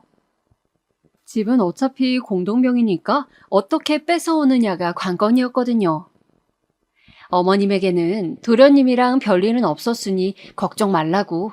그렇지만 저를 따라다니는 건 어쩔 수 없다면서 두 손 꼭 잡아드렸어요. 오늘은 꼭 집에 보내겠다는 말을 덧붙이면서요. 어머님이 다시 또 손 올리는 걸 남편이 막더라고요. 아무 일 없었대잖아. 나 와이프랑 현중이 믿어. 그러니까 엄마 이제 그만해.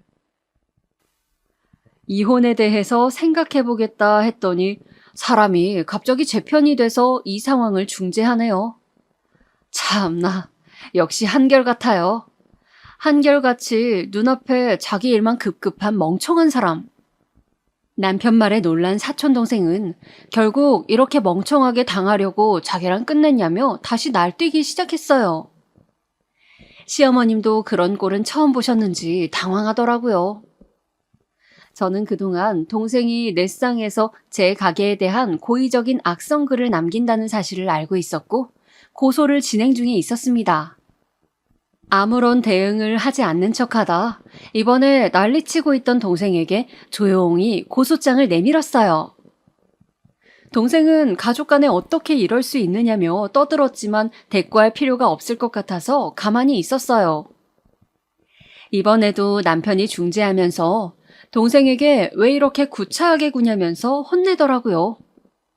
역시 어린애들은 상대 못하겠다면서요. 같이 놀아난 본인 생각은 전혀 못하나 봐요. 완전히 개판이었네요. 서로 잘못했다고 삿대질해가며 싸워대는 세 사람을 보니 이젠 인간에 대한 환멸이 들더라고요. 잘못 구워낸 이 커다란 케이크를 보고 있자니 그냥 한 번에 뭉개버리고 싶었어요. 그래서 경찰 부르기 전에 좋은 말 할 때 다 나가라고 미친 듯이 악다구니를 쓰며 소리쳤습니다. 아마도 인생에서 그렇게 소리 지르는 날이 또 올까 싶어요. 놀라서 비엔나 소세지처럼 줄줄이 나가는 세 사람을 다시금 떠올리자니 사진이라도 찍어둘 걸 그랬네요. 며칠 후 가게로 동생이 찾아왔어요. 저는 내쫓지 않고 투명인간 취급한 채 제 일만 하고 있었어요. 동생은 직원들만이라도 자리를 비우길 바라는 눈치였지만 전 딱히 별다른 말은 하지 않았습니다. 어차피 그들도 잦은 소란으로 다 알고 있었을 테고 죄 지은 것도 없었으니까요. 동생은 마치 예전의 보람이로 돌아간 듯이 순수한 눈물을 흘리며 말했습니다. 언니, 내가 잘못했어. 이제 더 이상 그 사람 안 만날게. 우리 예전으로 돌아가진 못하겠지만 그래도 더 이상 나빠지진 말자. 제가 만들어줬던 케이크들 사진을 인화해서 가져왔더라고요. 테이블에 쭉 나열해 두는데 오히려 그 사진을 보고 있자니 현타가 들었어요. 내가 이렇게 잘해줬었구나. 그런데 이 애는 내가 사랑을 베풀 줄 모른다고 생각했던 거구나. 정말 어이가 없어서 오는 말에 대꾸 안 하고 그냥 작업만 했습니다. 그 친구의 뜻은 아마도 고소를 취하하고 가족에게도 좋게 말해달라는 거겠죠. 할 거 다 하고 이제 와서 그 애에게 케이크를 던졌습니다. 어때? 네가 저번에 주문했던 케이크 나도 완성시켰어. 그때 다른 집 케이크와는 다르지? 저도 제가 이렇게까지 독한 줄은 몰랐어요. 아니, 원래 이런 건데 폭발할 만한 일이 없었을 수도 있고요. 크림을 뒤집어 쓴 동생은 멍하니 서 있다가 그제야 창피함을 알았는지 가게 테이블에 있던 휴지로 얼굴을 닦고서 나갔습니다. 나가는 그 순간에도 전 쳐다보지 않았지만요. 그 뒤로 한 달이 지났습니다. 시간은 부지런히 지나가고 있었고 저는 그동안 가게 일에만 매달렸어요. 가게에 대한 악의적인 소문과 이야기가 사라지면서 오히려 단골이 많이 늘어났거든요.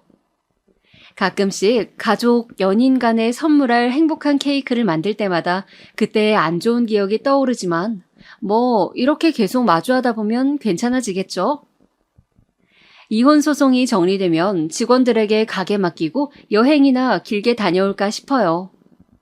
그동안 너무 많은 일이 있었고 숨겨왔던 그 감정들을 한꺼번에 털어낼 시간이 필요한 것 같아요. 사람들은 참지 못하고 그때그때 분출하라고 하지만 저는 이게 더 익숙하고 편하거든요. 그게 저라는 사람의 삶의 방식이니까요. 지겨운 남편과는 결국 이혼하기로 했어요. 어제 이혼장을 시댁으로 보냈더니 부재중 전화가 미친 듯 왔지만 받지는 않았습니다. 수십 통 온 메시지도 안 읽었지만 대충 스치듯 보아하니 매달렸다가 설득했다가 지 혼자 화냈다가 혼자 난리치는 것 같더라고요. 그 시간에 위자료나 준비해 두었으면 쉽지만 자기 팔자 자기가 꼬는 거겠죠.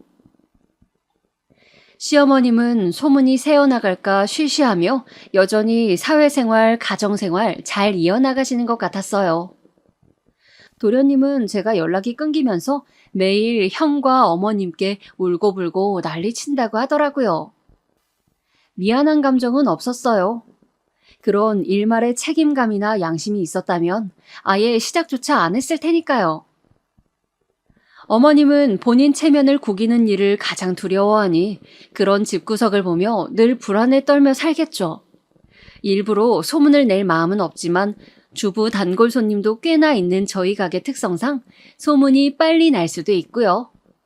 맘카페는 정말이지 모든 소문의 요충지거든요. 모든 건 시간에 달린 일이라 생각하고 있어요. 사촌동생은 지방으로 내려갔습니다. 그때 합의금을 받아낸 이후로 서울에서 지낼 형편이 안 돼 도망치듯 이사했다고 하더라고요. 그 이후로는 어떻게 사는지 몰라요. 가족에게 묻지 않으니 확인할 길이 없더라고요.